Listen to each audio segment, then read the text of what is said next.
Hi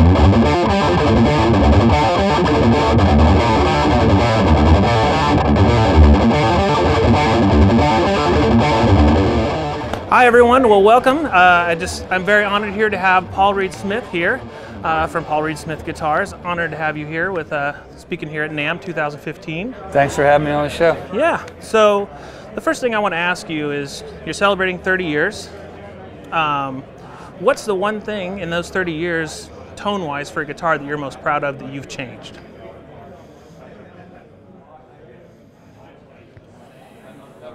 It's an interesting question.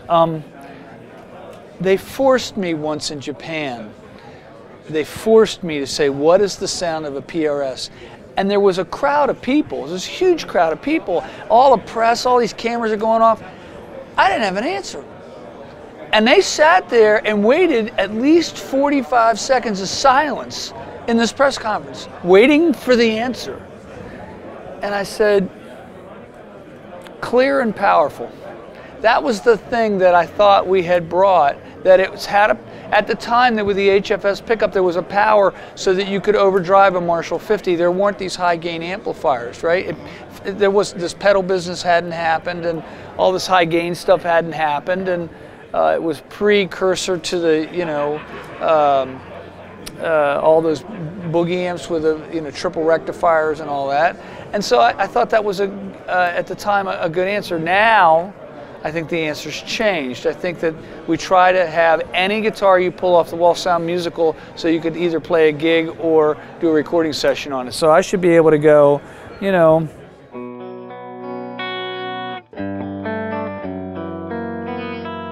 which essentially is a recording tone, right? Right out of the box. Now I know this is my guitar, and I've worked on it, but it should be that way. This amp was not an amp that I picked. They just brought it back here and I plugged into it, and that's what's coming out of it. That's what it should be. It should be very musical. So it's gone from just being powerful to trying to be as musical as possible too, and not just clear, but have the high end to be as musical as possible.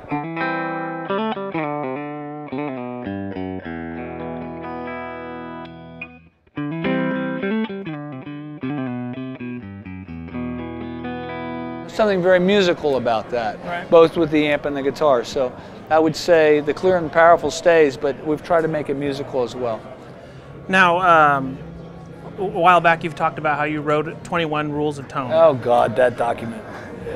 So let me tell you the story. So I'm sitting on an airplane, right, and I'm flying home from Seattle, and I wrote this document called the 21 Rules of Tone, and the idea was, if you followed all the rules, you'd have a magic guitar. As you violated the rules one at a time, it would be not magic anymore. Well, it's the fundamental basis of our trade secrets of what we do at PRS, and we're never going to publish the document. I'm not asking you to publish. Well, I understand, but you brought it up. Well, I brought it up because I wanted to ask, because you had said that most recently you feel like you're starting to hit those guitars that have all those 21 rules. Absolutely.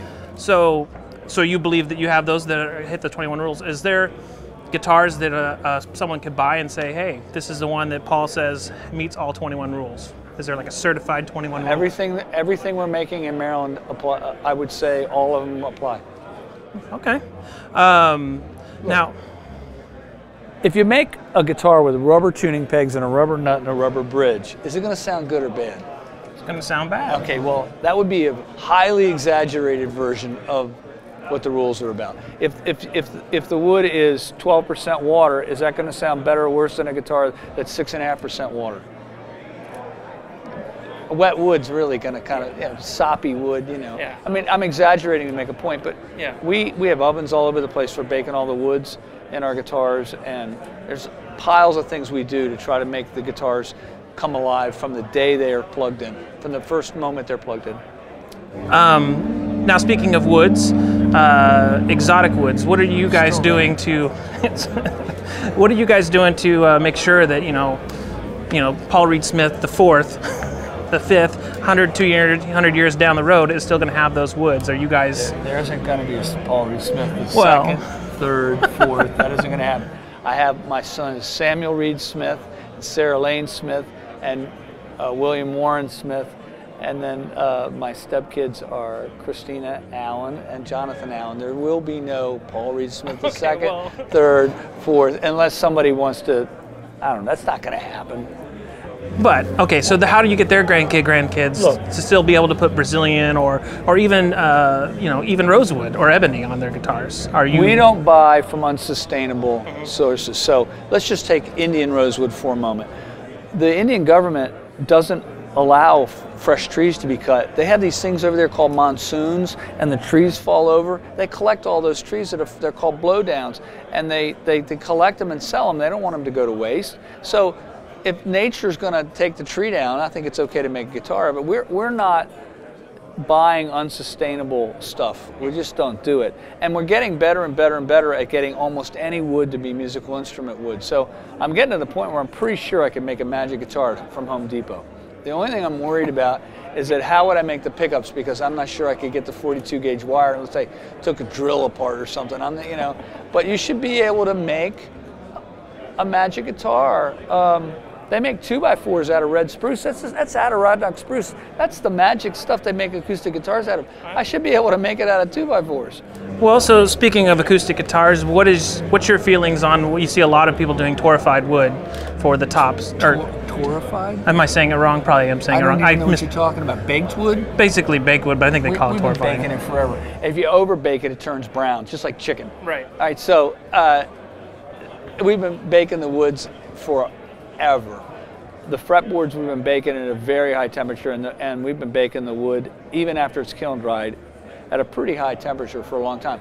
If you go up in the wood burning range, 240, 250, 280, it'll turn brown on you. That's not something we don't go up that high. I'm not sure that I want my guitars to look like roasted chickens. I mean, it's a good idea baking the wood, because it gets the water out and crystallizes the resins, right? But you really want it to turn dark brown? Maybe, I don't know. I don't think Stradivari violins were cooked like a chicken. And they're worth a lot of money. Are there? I mean, it's really what you're doing. You're cooking it like a chicken. It's true. Are there any woods that you think are, other than the non-traditional woods that are used on guitars, like rosewood and maple and mahogany, and all that, is there a new wood out there you think that is kind of like the new hip wood that you think people should be looking at more? We've had really good results with obeche. We've had really good results with different kinds of woods that people normally don't use. We use a lot of red maple where other people use sugar maple. We've had a lot of good results with big leaf maple, which a lot of people use because it grows curly. No wood comes to mind other than I really like a wood called Chaltocoko. Chaltocoko and Pernambuco are basically, they're in the same genus. So basically they carry the same first name. Pernambuco is what they make violin bows out of, and it's what they make, it's an extraordinary wood. And it has a first cousin that I think sounds every bit as good, works the same, everything.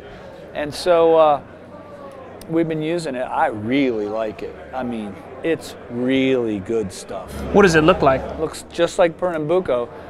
It's an orange wood, but it's a little bit lighter in color.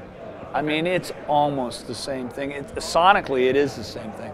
A lot of the hubbub going on right now is direct sale to customers, guitar manufacturers. Is that something that PRS has ever considered or you think would happen, or what's your feelings on that?